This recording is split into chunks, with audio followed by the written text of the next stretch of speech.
I spoke at the board meeting this morning, and I'm really glad that you're here, Director Chan, and that you're here, Director Coleman, and that everyone is present, although I guess Marguerite Young isn't.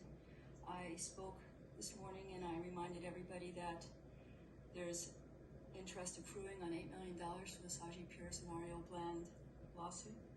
I read from a portion of the closing argument that Bernard Vincent wrote.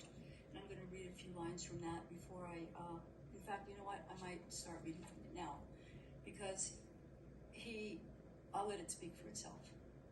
It's in regards to Craig Spencer.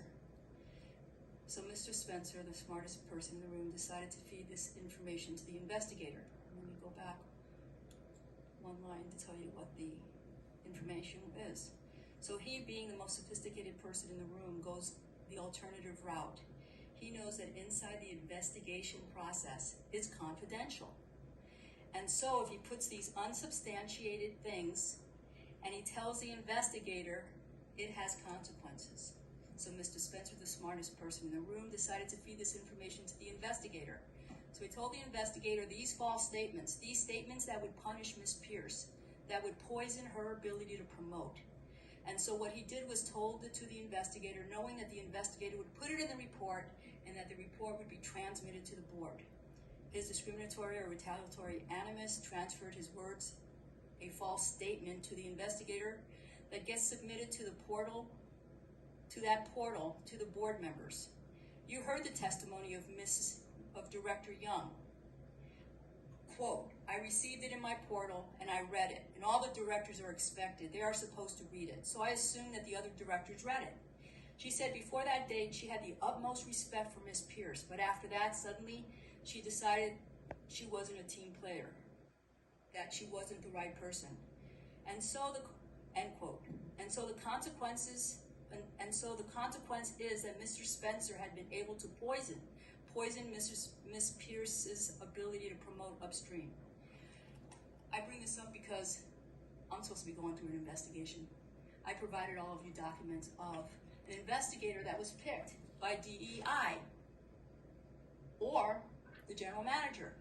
And you saw that that investigator was accused of supposedly, allegedly, sexual harassment, defamation, that he cost one city, I guess in a settlement, over $400,000. I am still not getting an answer about my whistleblower complaints. So I'm going to end this by just telling you the documents that I'm going to send you today. I may not be able to get them to you in hard copy, but I'm going to send them to you today. The first one, and the most important one, is the Rossetti. 4 years later, can public employee whistleblowers be protected? Basically, I read that article in 2016. That's the reason I come to the board. That's the reason why I email you directly. Recently, David Carlson gave me a warning letter, camouflaged as a council memo that came from Mr. David Briggs. But he upped the ante. I knew it came from David Briggs because he told me. But on Friday, he wrote me an email. Concluded. Can you please wrap up your comments? I'm going to finish right now with this. Okay. On Friday, he wrote me an email ratifying everything that David Briggs wrote in that warning letter. So I'm going to amend my tort complaint to include everyone that helped him write that email. I'll speak again at the 1 o'clock meeting. I'll leave it at that. Investigations that are investigated by the people that are being accused of violating state and federal laws should be against the law. I think it is. Thank you, Ms. Rivera. Thank you. We will now convene to conference room 8 to disclose closed session agenda.